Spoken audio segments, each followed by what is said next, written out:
In a world where whispers of destiny shape the course of our lives, there exists a phenomenon, the self-fulfilling prophecy. Kung ba't pinagpipilitan niyo pang aralin yan si Ana? Baka hindi mo natatanong, Josie. Kagraduate tong anak namin si Ana ng valedictorian. Nakapasa ako! Talaga?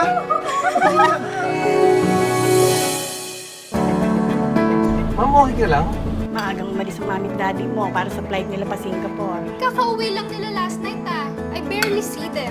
Okay lang po ako. Di bali anak, may nakuha naman akong extra labado bukas. Your parents have been the most active alumni of the university. I told them you didn't have to worry about your exam. You've been a great help with the children dito sa foundation. It's my pleasure to spend time with the kids, ma'am.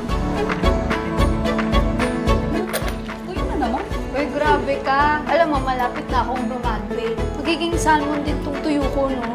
Makakabayad na kayo ng lahat ng hiniram niyo sa akin.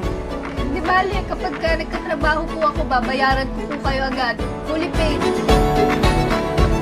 Kaya nga di ba nakuha? Dahil pwede sila ng kumpanya.